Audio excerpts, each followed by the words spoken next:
Audiolivre vous présente L'esprit de l'athéisme, introduction à une spiritualité sans Dieu, écrit par André Comte-Sponville, chez Abbé Michel, présenté par Noël.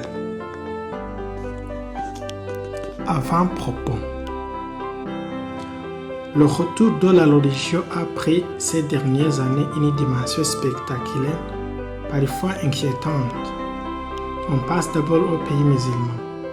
Mais tout indique que l'Occident, dans des formes certes différentes, n'est pas à l'abri du phénomène. Le tour de la spiritualité, on ne pourrait que s'en féliciter. Retour de la foi, ça ne serait pas un problème.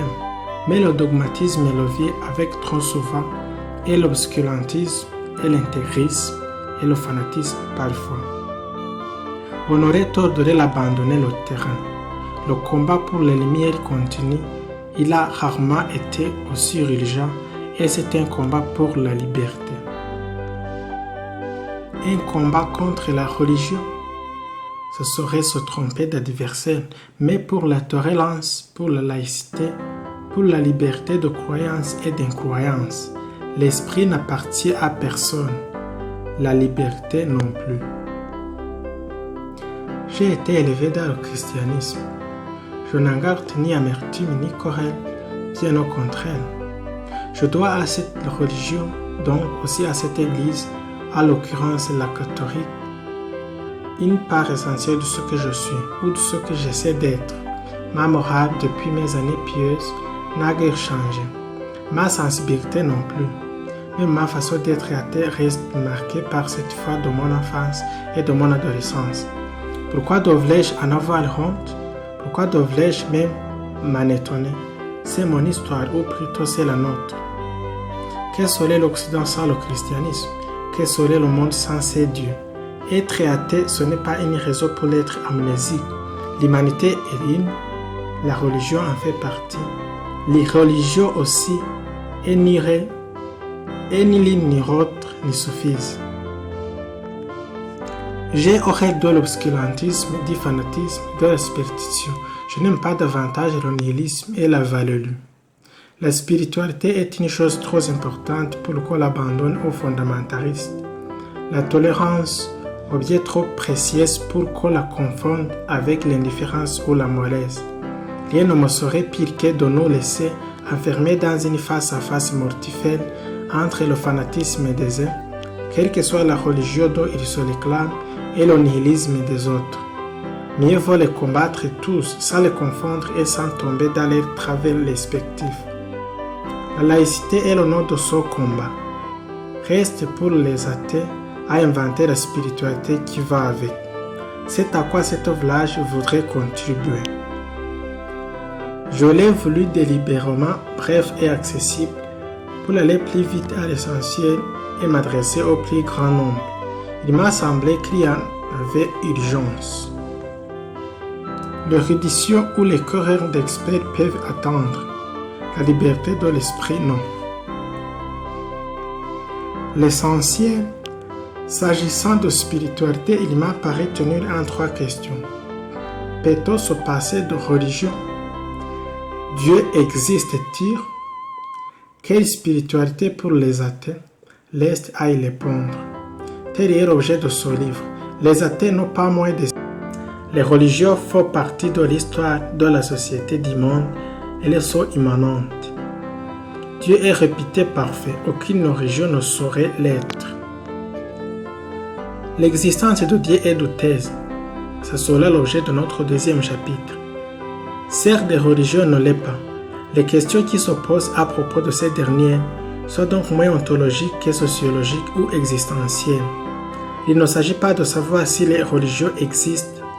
Il les donne parfois le sentiment, hélas, qu'elles n'existent que trop, mais ce qu'elles sont si l'on peut s'en passer.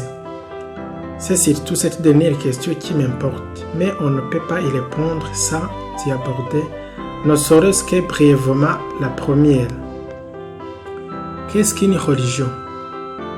La notion est tellement vaste, tellement hétérogène, qu'il est difficile d'en donner une définition tout à fait satisfaisante. Quoi de commun entre le chamanisme et le bouddhisme, entre l'animisme et le judaïsme, entre le taoïsme et l'islam, entre le confucianisme et le christianisme? Peut-être a-t-on tort d'utiliser le même mode de religion dans tous ces cas. Je ne suis pas loin de le penser. Plusieurs de ces croyances, notamment orientales, me semblent constituer un mélange de spiritualité, de morale et de philosophie, plutôt qu'une religion au sens où nous prenons ordinairement le mot en Occident. Elle porte moins sur Dieu que sur l'homme ou sur la nature. Elle relève moins de la foi que de la méditation. Leurs pratiques sont moins des rites que des exercices ou des exigences. Leurs adeptes forment moins des églises que des écoles de vie ou de sagesse. C'est le cas spécialement du bouddhisme, du taoïsme ou du confucianisme, du moins dans leur forme pure ou purifiée. Je veux dire indépendamment des superstitions qui, en tout pays, viennent s'ajouter au corps de la doctrine jusqu'à la rendre parfois méconnaissable. On a parlé à leur propos de religion athée ou agnostique.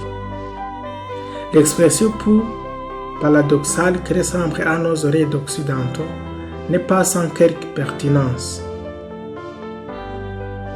Bouddha, Lao Tse ou Confucius ne sont pas des dieux, ni ne se réclament d'aucune divinité, d'aucune révélation, d'aucune créature personnelle ou transcendante.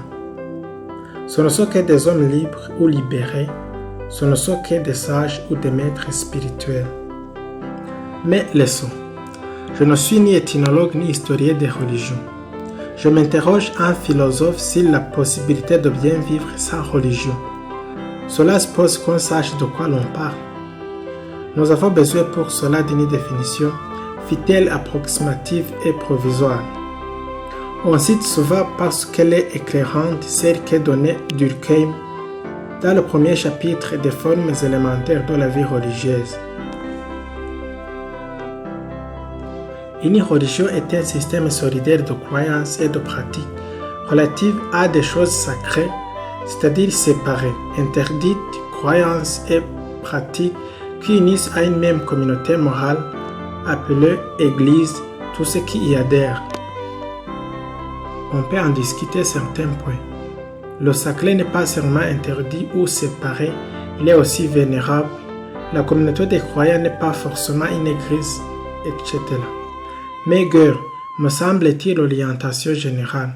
On remarquera qu'il n'y ait pas question d'expressément d'un ou de plusieurs dieux. C'est que toutes les religions constatent Durkheim n'en vénèrent pas. Ainsi, le jaïnisme, qui est athée, ou le bouddhisme, qui est une morale sans Dieu, et un athéisme sans nature, l'expression citée par Durkheim, et Eugène Bouffon, grand indianiste du XIXe siècle. Tout théisme est religieux, toute religion n'est pas théiste.